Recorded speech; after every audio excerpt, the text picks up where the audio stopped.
Let's start with you, Anna. Why is a robust succession strategy so critical for nonprofits in today's environment? What if I turned the mic on? Okay. This is such an important question. We've all been saying, it's an uncertain environment. There's a lot of uncertainty. Okay, what does that actually mean? I study trends in nonprofits over time and how things change. And we know that there are three big factors that have a strong impact on how nonprofits perform. The first is the health of the economy. The second is the policy environment. So that's things like federal funding flows, but that's also the regulatory environment, tax policy, all that sort of stuff. And then the third piece is any kind of trends, any kind of things that happen that have a strong impact on the people that you serve. So if we look back at the last 5 years, there have been huge disruptions to each of those areas. So you might remember in 2020, we had a once-in-a-generation pandemic, an ensuing recession, then a huge outpouring of government support. Then the government pulled back that support. Then the market rebounded. Then the market contracted. Inflation was higher than it had been in almost 40 years, up to right now, where we have big changes to federal funding flows, a lot of economic uncertainty, and some real changes to federal funding, and of course to all the people who a lot of these nonprofits serve. So when I say this is unusual, it's unusual at the 50,000-foot level. It is showing up in our data about charitable giving and even across surveys. So for instance, our nonprofit leaders are telling us across multiple surveys that succession is one of and more specifically, staff concerns are one of the top 2 concerns that they have at this moment in time. So let me just hear from the audience. How many of you would look back at the last 5 years and say this is one of the most turbulent periods you've had in recent memory? Yeah, I'm hearing laughter. I'm seeing some hands. Right, like this is overall what people have experienced, right? Like no one is surprised. But why does it matter for succession strategy in particular? Where's the turn? It's that human nature is to want to stabilize. Stability is the word that I think a lot of organizations have reached for because the external environment is changing so much. So there's kind of a feeling of like, okay, we can't control that, but let's stay the course, let's steady internally. I totally understand that. We saw that a lot during the pandemic. We saw a lot of nonprofit leaders who were maybe close to retirement who said, now's not the time. And they tried to hold on, and then what happened? A lot of turnover in 2022 and 2023. And so unfortunately, I don't think we're in an environment where stability is realistic. I think we have to replace that word with agility. I think that is the way forward. And I think the way to start thinking about succession strategy is as part of a bigger plan toward a nonprofit strategy in general for how do we meet this moment? How do we actually achieve our mission when we have a lot of things in play? So succession strategy can be part of risk management. It can be part of a more positive conversation about what we hope to accomplish. Excellent. Andrea, I'm going to go to you. Why is succession strategy so critical for nonprofits today? So I'm just going to tell you a little bit of my story because I think what I can relay is what not to do with succession planning a little bit. So my mother ran NewsSed for 40 years, and I succeeded her in 2018. She, built the organization from being a board member to transitioning to executive director literally the year I was born. And so I grew up with NewsSed. I didn't work for NewsSed my whole life, but I've been there about 16 years. And, I came on as, development director and started working. When you're a development director in a nonprofit, or if you're in any position in a nonprofit and you've been there any amount of time, you pretty much do every job, right? You wear every hat. So not only was I doing development work, I was doing program development, admin, HR, a little bit of everything. NewSed's not a big organization. We're on the smaller side. But what we do have is longevity. We've been around 52 years. And we're very much steeped in the nonprofit sector. We have lots of ties to the city of Denver, the state, lots of entities. Benny and I have a relationship with the SBA. And so, you know, those kinds of relationships have taken years and years and years to develop. So if we're talking about this topic, you know, the number one, I think, message I can give to you is that continuity, especially if you are a nonprofit and you have a mission to sustain, if you have a strategic plan to develop, if you have a track that you're on, you know, continuity is definitely the name of the game. I love agility. That's obviously, as a nonprofit organization, we've had to adjust 100 times to the needs of the community. That's what we're meant to do. We're meant to serve the needs of the community. And so those things always change. They change with the environment. They change with politics. They change with the economy. They change in so many different ways. And so continuity in succession planning are very important. And, you know, I would say that there's a lot to consider, and I know we're going to get into more questions about it, and we'll get into more details as to how we do that continuity, but I just wanted to kind of give you my personal experience, because it wasn't easy succeeding my mother, especially somebody that was there for so long. In fact, since I've come on board, we've changed quite a bit as an organization. The board, the staff, the programming, the direction, a lot has changed, and you know, it's been a ride, but you know, I'd like to talk more about it as we continue on. But that's what I would say is just continuity is super important. Excellent. Benny, your thoughts?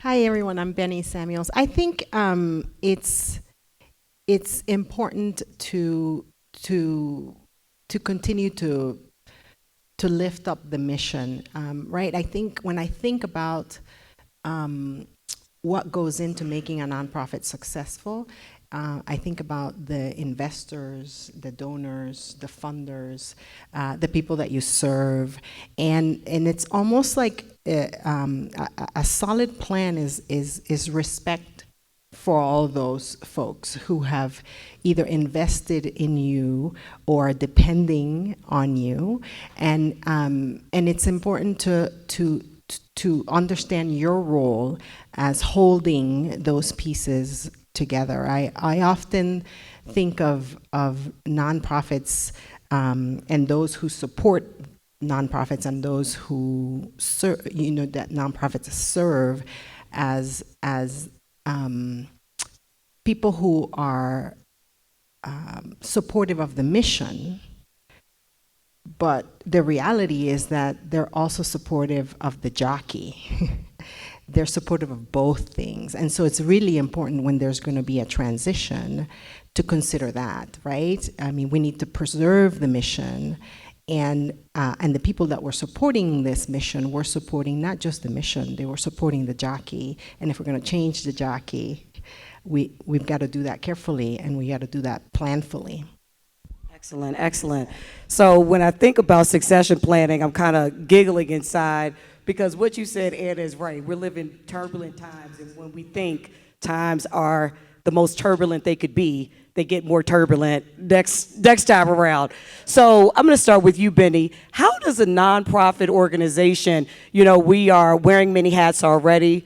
We're trying to figure out funding, staffing, and everything else. Now we have to add to our plate, future-proofing our business amidst turbulent times. So what are some of the challenges that nonprofits have in succession planning, and what are some baby steps that we could take to help to overcome?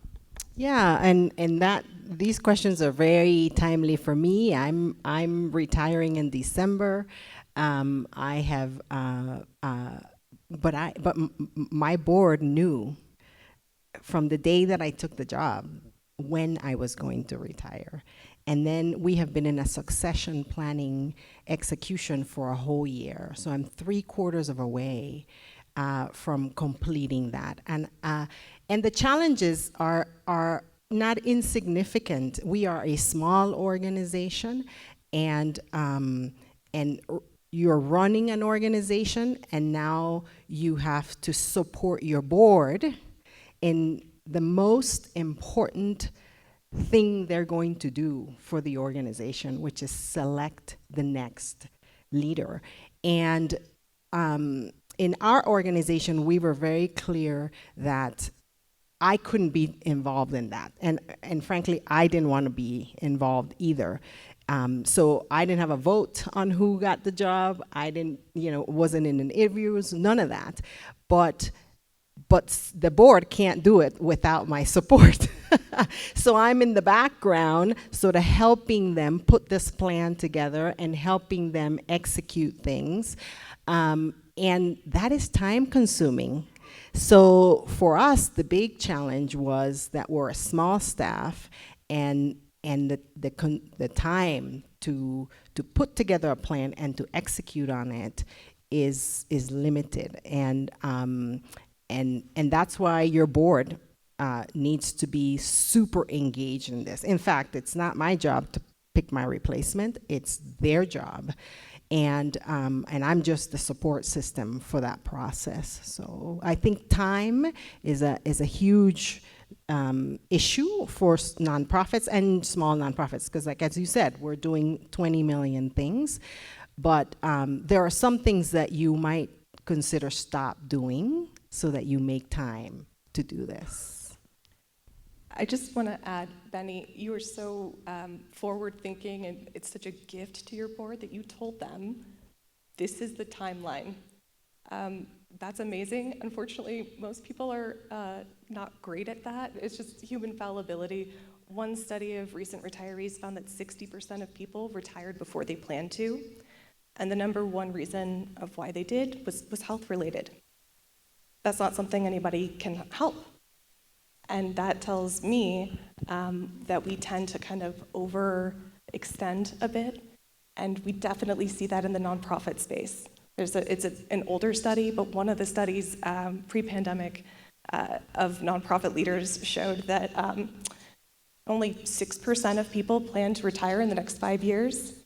12% of the people in the study were already 65. Okay. I mean, I hope so. That's amazing.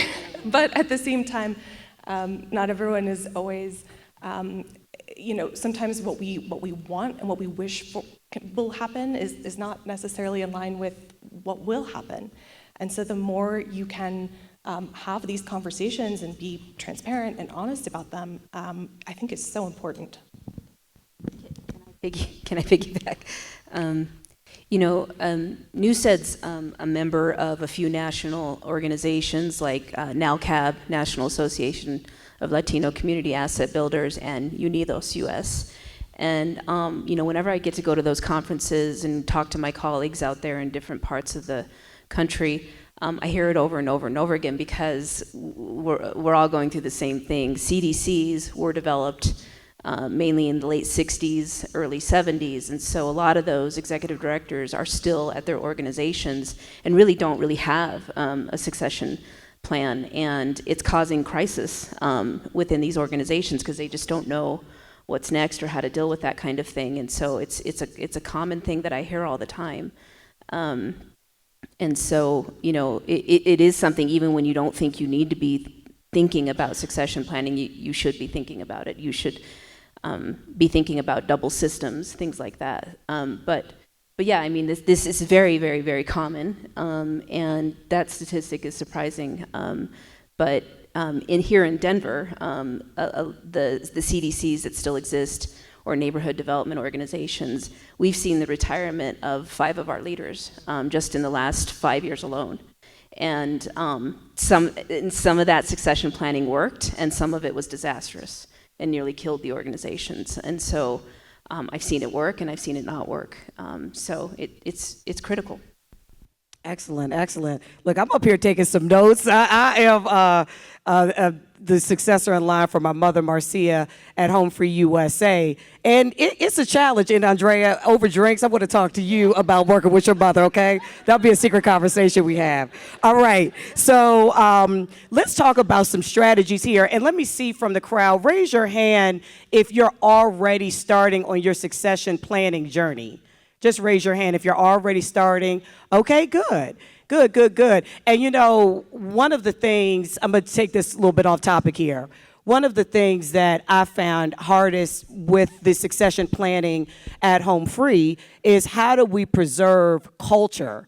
It's easier, not easy, but it's easier to pass down standard operating procedures. But how do you preserve the culture of the company when you are grooming and bringing in new leaders? Yeah, I think that's a really interesting aspect of this process, and I think I would warn that we shouldn't try to preserve everything. That you know what are the things about your culture that have gotten you where you are, that make you who you are. But I think we need to be pretty clear that as an executive director or a CEO's possibly number one role is culture. So if there's going to be a shift, you have to assume that there is going to be some shift in the culture because somebody new is coming in with their vision of what culture needs to be.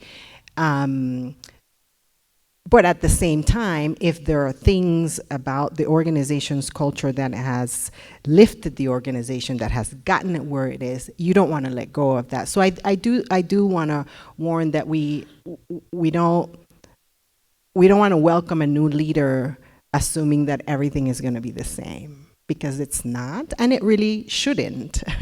But what we can do is make sure that with enough time, we help that new leader understand what are the things that really make this organization and that people have been really investing in, so that he or her can bring that into their visioning for the organization.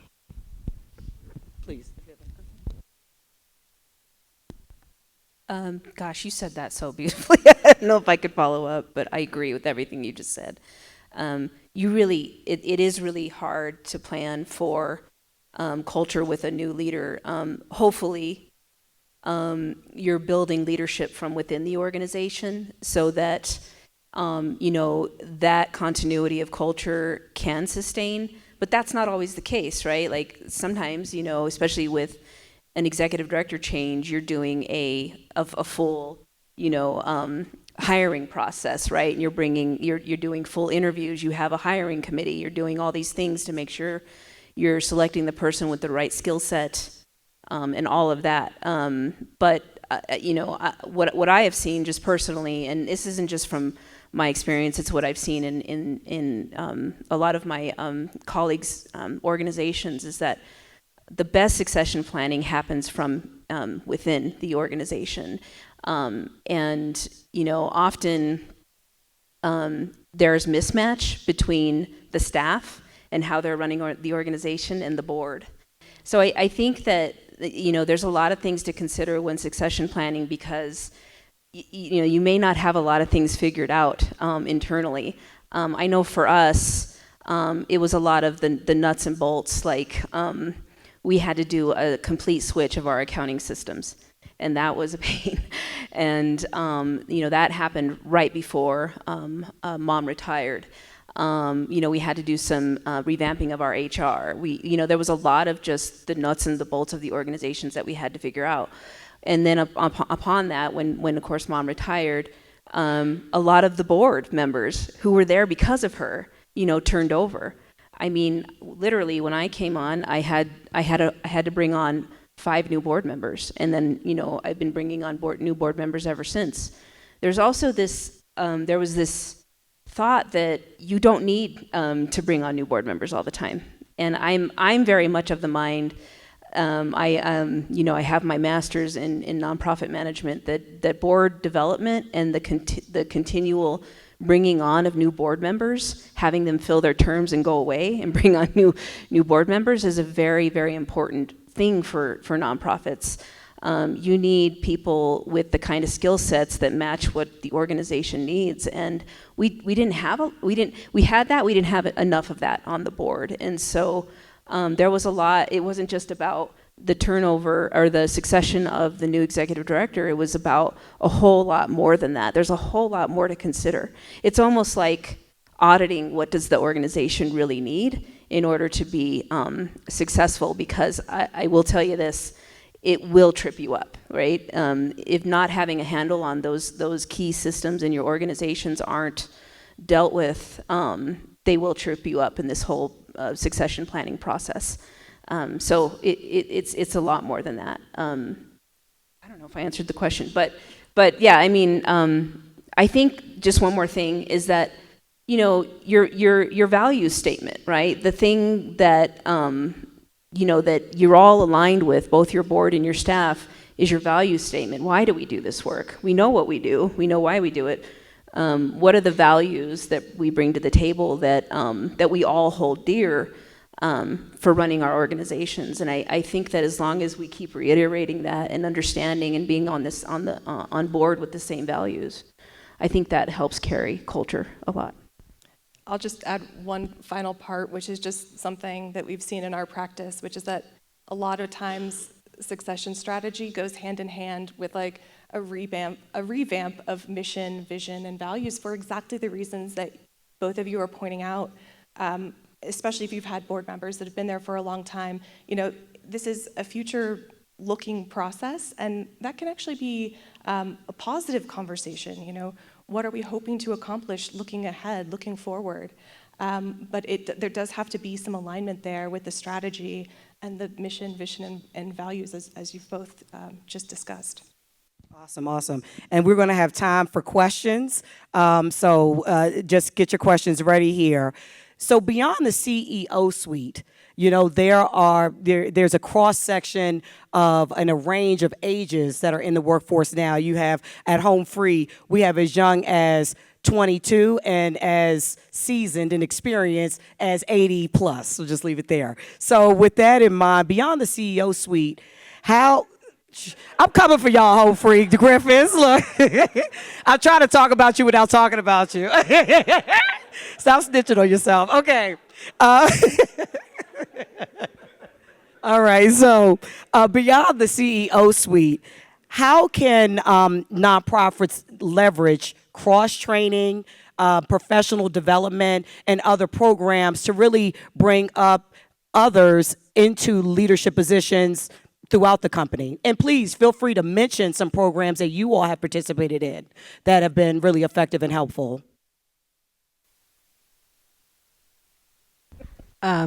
Well, yeah, and I have been, as I reflect towards the end of my career, I have been really, really fortunate to have just about all my supervisors and bosses become like informal mentors, and really sort of pour into me as a person, which then I think turns into what I can do professionally, which in turn supports their goals. But so I do think that, obviously professional development is very, very important, but I do think mentorship is critical to bringing on the next generation. And I think that mentorship can be a formal mentorship, but I think it could also just be an informal mentorship. I had mostly informal mentors that are still part of my life today. And the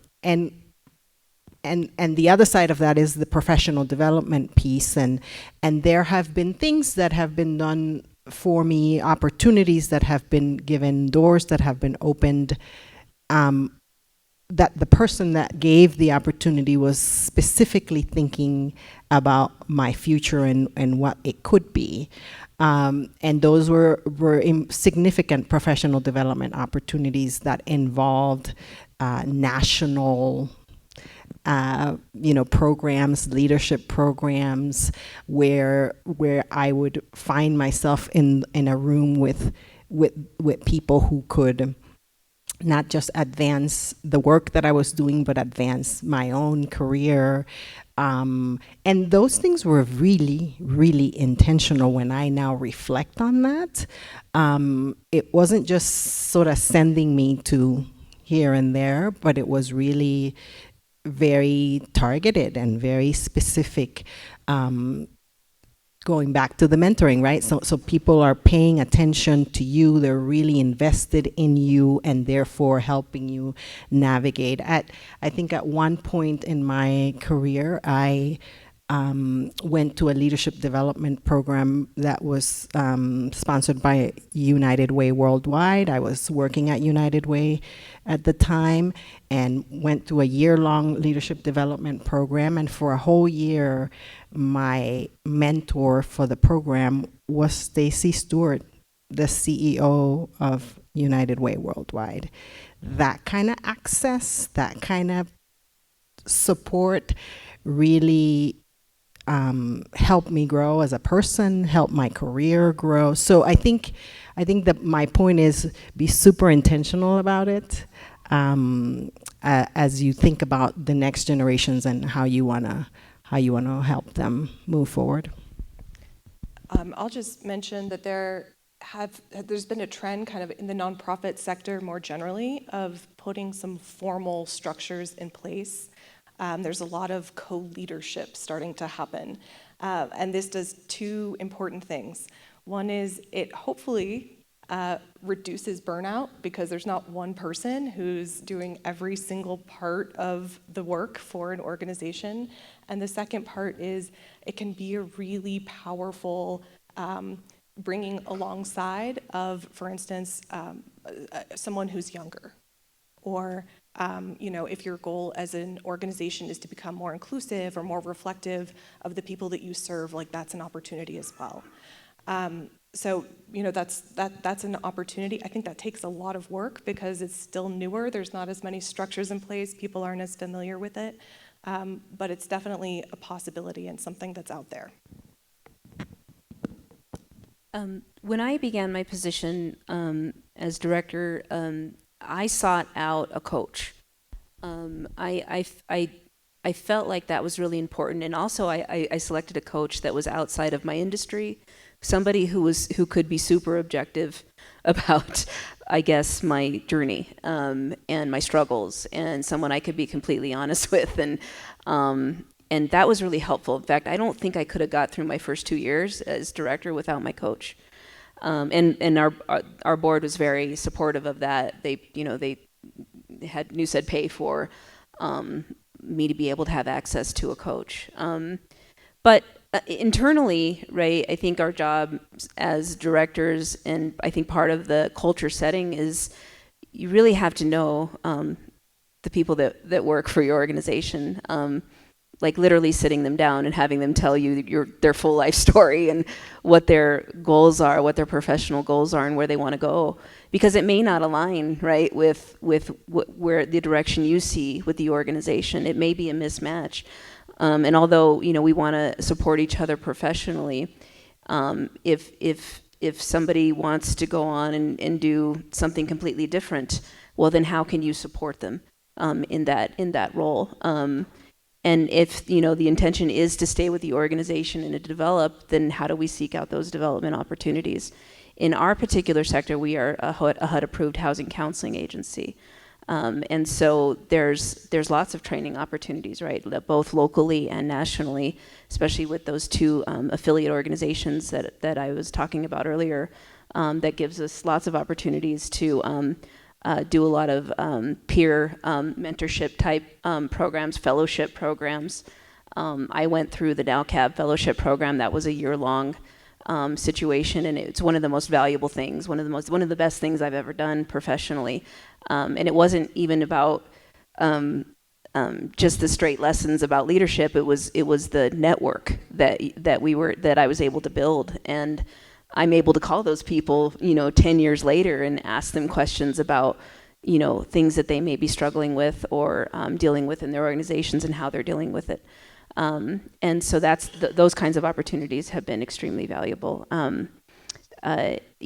Locally, we have, and I think I see one of my cohorts, but we did recently an executive director of Color Institute with the Denver Foundation.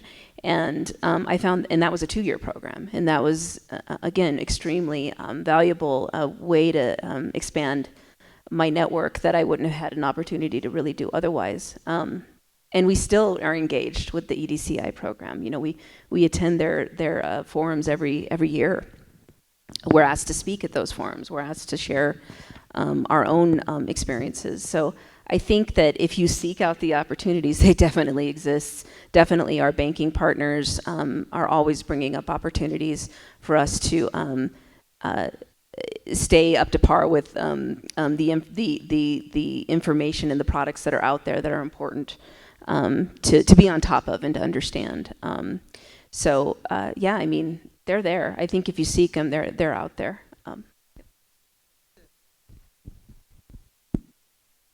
I wanted to just add one thing that as I think about the last 40 years, inflection points in sort of leadership, learning, growing professionally, and something that I had never really thought much about is, I think that there are all these tools, Myers-Briggs, all the strength finders, all that.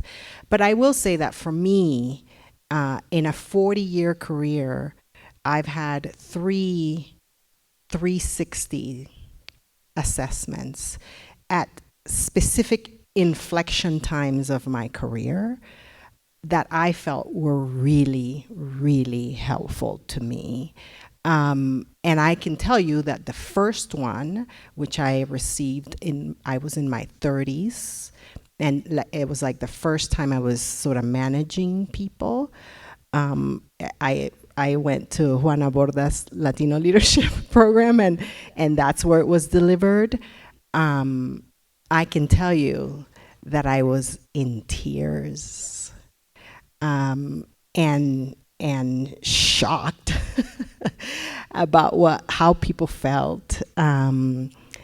And obviously the tool can deliver information that, that if it's delivered appropriately so that people can receive it appropriately and do something different, it can be helpful. And I had that experience. The person that delivered it was a pro, right? So I think, but I want to lift that up because I don't know that I would have necessarily thought about that had not my career, somebody put me in a position where I had to do one of those. And you do it with a lot of discernment, right? Like you can't,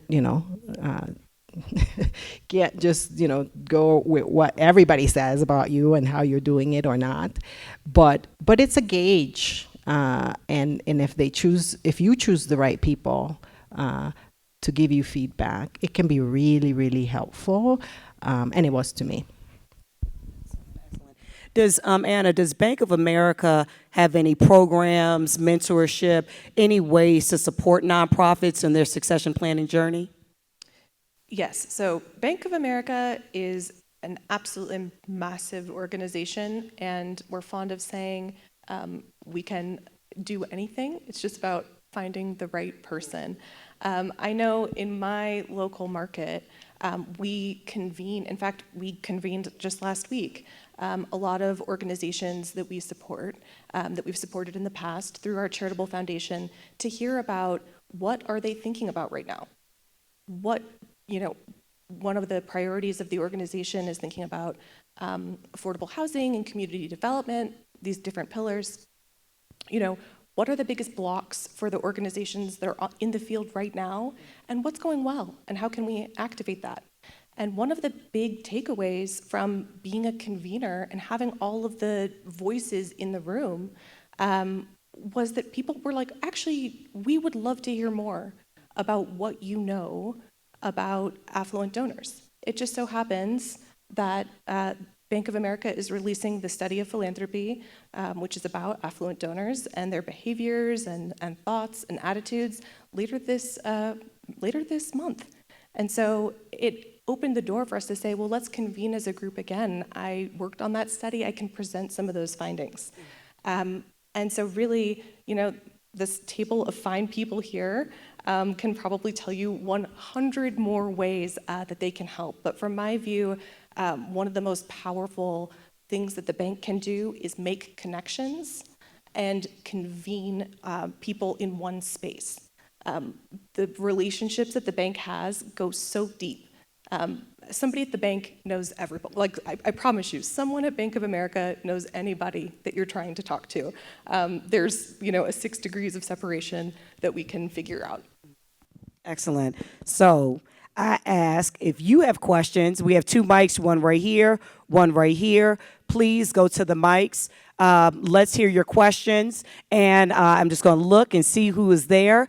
And while we are getting some folks to come and ask questions here, and if you like, you can also stand up and I can try to repeat the question, but going to the mic would be very helpful. So, you were talking about relationships, and I really appreciate you all's discussion and your points, because succession planning is one part purposeful, another part, organic. You got to go with the flow. I love what you all said about the leadership opportunities with Bank of America, opening doors, having different sessions, and so this is great. The question I have here is relationships. Relationships are the key and the heartbeat of our businesses. How do you pass on those relationships? Andre, I'm going to start with you. How did your mom help you pass down those relationships? And for any successors, even for you, Benny, that are in mind, I know you're working with your board. I mean, how are you going to, pass on these relationships that you all have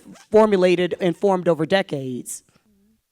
Whoever wants to start. Well, so when Mom retired, she didn't go away, right? She's still there, right? And so, yeah, there's been many times where I've had to go to her and say, Mom, I don't know this person very well. Can you do me a warm introduction?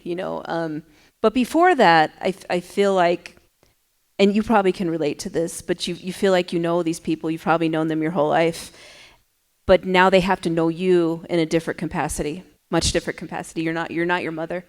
And maybe the direction that you're going with the organization isn't what they had always known. And what I've had to do a lot of is literally sit down and write out the list of people that I want to make better connections with, that I know are important to the work of the organization and the support of the organization. And I know maybe Mom had that relationship, but I don't necessarily have that relationship.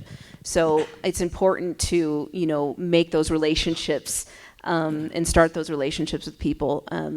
Some of those people I've not had to do that with because I've known them, but others, it's funny because I always tell Mom, I don't know everything through osmosis. I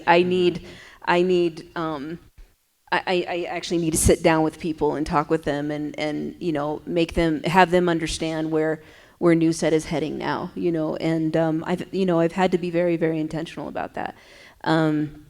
I can't take it for granted that just because I succeeded my mother that everyone's on board and understands who we are and where we're going and what we're doing. So it's an ongoing process.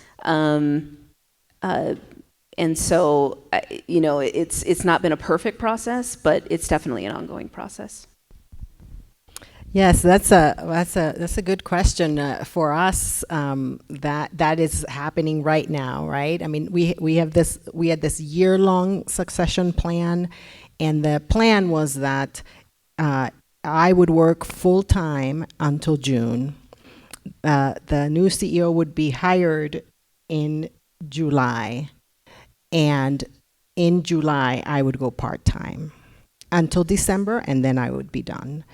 And of course, that's not how it played out because the search took 2 months longer. So I extended my full-time for 2 months, and now I am I am part-time. This is my third week, and I completely failed my first week, and I should tell you about that. Like, it's a process. But the interesting thing for us is that our new CEO is new to Colorado. She's from New Orleans, and she moved here, and it was a national search, so we knew that was a possibility.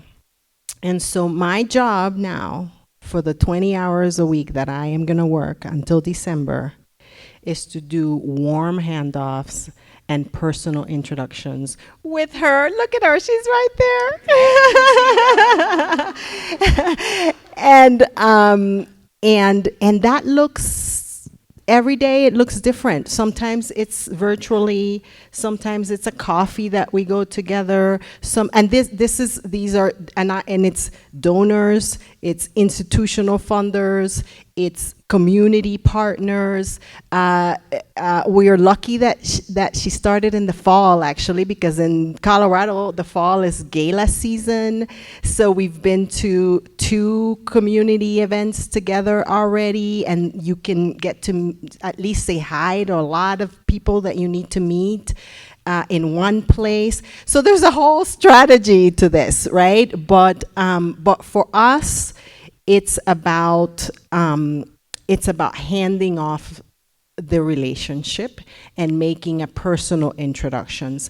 Now, I think that what is also happening is that if there are new relationships, I'm not involved at all. And there's a prioritization for those relationships, right? Like, who do we really need to go see in person? And I'll tell you, it's everybody from people who give us $10 a month to institutions who give us hundreds of thousands of dollars. But that's a very deliberate plan. That is my job in the next 4 months, is to do that. And to change everywhere my email and my name is to the new name and the new email, which is really, really, really complex and drives me crazy, but you got to do that too. Awesome. Okay, we have some questions. I'm going to start right here. Hi, thank you. I'm Belinda Allen, and my question is, thank you for everything that you just shared about succession planning. My question is, what about the financial stability of the organization? So like right now, and I'm trying to save like at least a 2-year reserve, right? So my question is, what do you think about that? And if so, how much reserve should you be trying to go with? Is it a year? Is it 2 years? But basically, like I said, making sure that the organization will still be sustainable even after you bring this new person in. It's all about that dollar. Thank you. I think I was thinking this whole year, I've been thinking, and my goal has been, we have some reserves too, but my goal has been to focus on the fundraising that for the year and try to bring that in so that Lynette would have a run, right? Like that's how I've been thinking. Like I just want her to have some time to get started and do the things she wants to do and not worry about money on day one. And that's not been easy to do this year because fundraising for most nonprofits and for us too has been challenging. But that's been my focus. Is like how can I make sure that at least in her first year she's not like 90% of her time is fundraising, because she's got other things that she's got to learn and do and meet people, and so that's how I sort of worked on that. I think every nonprofit needs to strive to have a reserve. That's not always easy to accomplish. I think in addition to building a reserve is diversifying your funding as much as possible. I think what sometimes organizations fall into is putting all their eggs in one basket.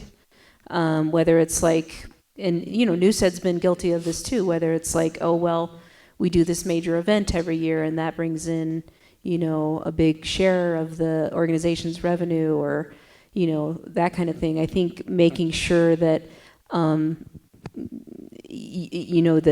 leaders and the board especially are looking at the pie of where your funding comes in and trying to make it as diverse as possible. So nonprofits, you have, if you do have some kind of reserves, are those monies being parked appropriately? Are they building interest? Are they being invested?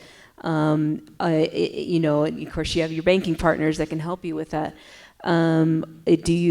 What percentage is individual donors? What percentage is, government contracts or foundations?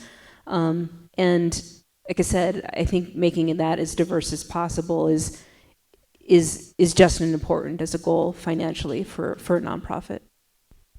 Okay, thank you. Can you guys hear me? Okay. Good afternoon. First of all, great panel, excellent discussions, a lot of things to really great takeaways.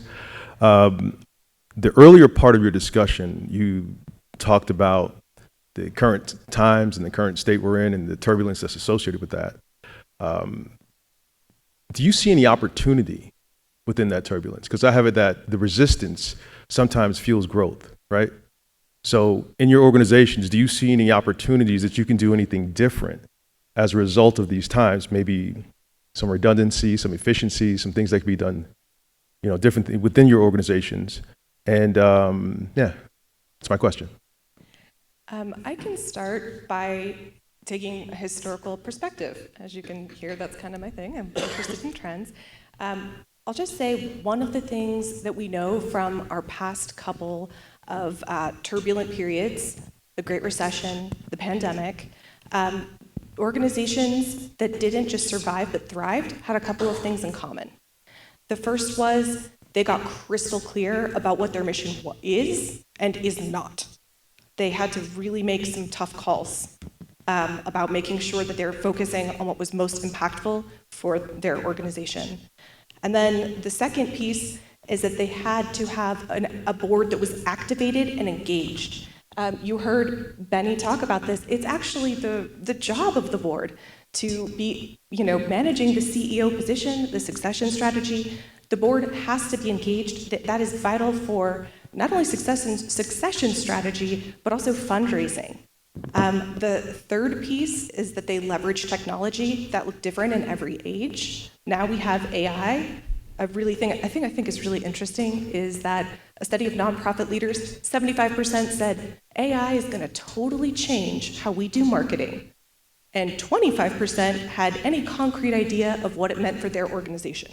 So that's a big gap of, the opportunity versus what people actually see. So you have to leverage technology. The fourth part is you can't stop asking for charitable dollars just because it's an uncertain period. You have to keep asking. And then something I would love to see going forward, this last part, is let's see more partnerships.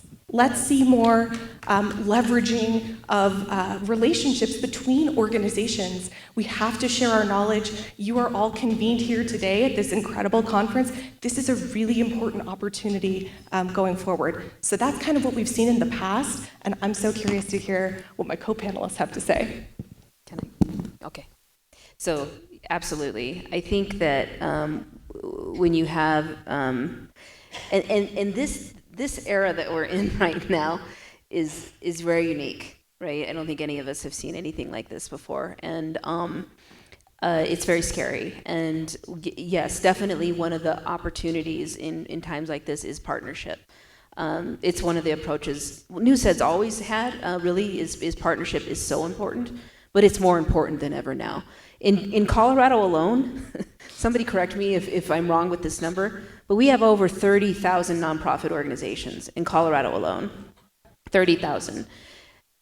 Many of us doing the same work, some more effectively than others. And so there are lots of opportunities for merger, combining entities. There's lots of opportunity for that.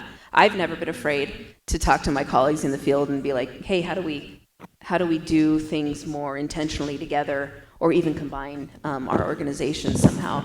I think that's how we stay ahead of the curve a little bit. And funders love to see that, right? They want to see partnership, and they don't want to see MOUs that don't really do anything. They want to see actual partnership and outcomes from the work.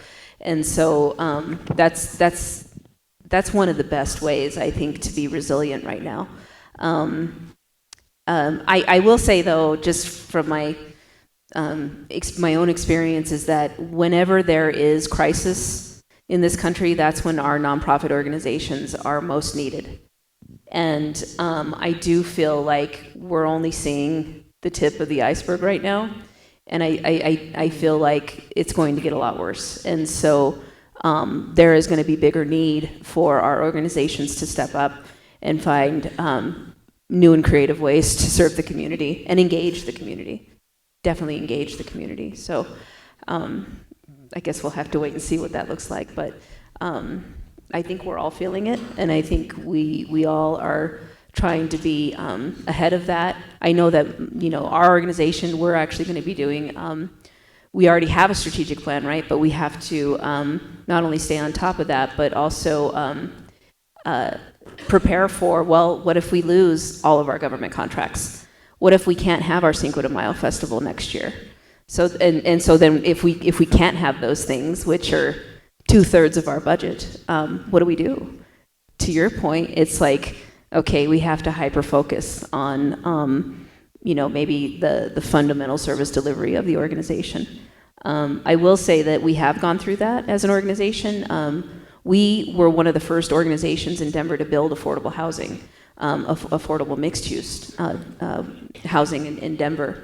We're actually not going to do that anymore. We're not going to be developers anymore. To be honest, the LIHTC awards, they're so competitive anymore and there are so many people doing that where we see us being a better fit in this ecosystem is being the service provider within those affordable housing developments. And so we've had a major paradigm shift with our organization while I've been executive director, because it didn't make any sense to rush around and try to find a housing developer who you have to pay $150,000 a year, and then on top of that bonus them to keep them on board, when really we only had a few properties under our belt. And when it comes to that game of building and developing property, you have to have a lot of property in order to be able to leverage it appropriately. And we just didn't have that. So it didn't make any sense to keep going down that road and beating ourselves against the head with trying to create more affordable housing opportunities, when we know all of our colleagues in the field are doing that, and they're doing it better than us. So where do we play a role? And quite honestly, who are going to be the organizations that counsel people one-on-one to get them into their first home, to get them out of foreclosure, to counsel them on financial literacy and starting your own business? The self-sufficiency type of program, which if we had more of that in this country, maybe we wouldn't be in the big crisis that we're in now. So I would just add that we say this a lot in nonprofits. I don't know if we actually actively do a whole lot about it, but to make sure your funding is diversified, so that so you're not overly reliant on one thing or the other, and that the mix is a good mix. I think this is an opportunity to actually engage individual donors and community in your fundraising. I will say just quickly that in Denver, our Juneteenth celebration was really in peril this year, because major funders of years and years and years pulled out. And it was community who kept it alive. It was people who gave $10, people who gave $25. So I think there's an opportunity to not to forget. I know that we need big institutional and federal money to do big things, but the collective of what community can do should not be underestimated. And I think that's an opportunity moving forward to think about that. So we are out of time, but Mary, you have been so patient. Do you want, is the question quick, or do you want to catch our quick. panelists? All right. It's quick because just by standing up here, I really got a lot of my question answered. And it was basically what encouragement can you give to a small agency? It could be a one-person agency on how to begin that succession or continue that succession, or is there any just one quick idea? But I did hear a lot just standing up here, so was there anything else to that? And that's if a you're great real small. closeout question. I'm sorry. You should get a board member to become your succession chair and work with that. Like appoint somebody, or not appoint because you can't appoint them, but have somebody on the board say, I'm gonna be the person in charge of leading the succession and the planning of that succession for this organization, and they work with you to do that. A champion, yeah. Great. That's okay. Thank you. I would agree with Penny. I think that it's really got to be, your board, right? It kind of the buck stops with them, right? They are, at the end of the day, the main leaders of the organization, so it does really have to come from them in terms of where they see the next succession of the organization going. So I would have to agree with her. Anna, give us any closing words. My advice for everyone, small organizations, large organizations, to build on what these ladies both just said, don't do it alone. You're not alone. Activate your board, talk to your funders, see what information and resources are already available to you online. Look in your backyard at people who you're already working with. And then finally, leverage partnerships. I think that is the most important thing, and you have a great opportunity to do that here at this conference. Awesome. Let's give our panelists a round of applause. Thank you so much.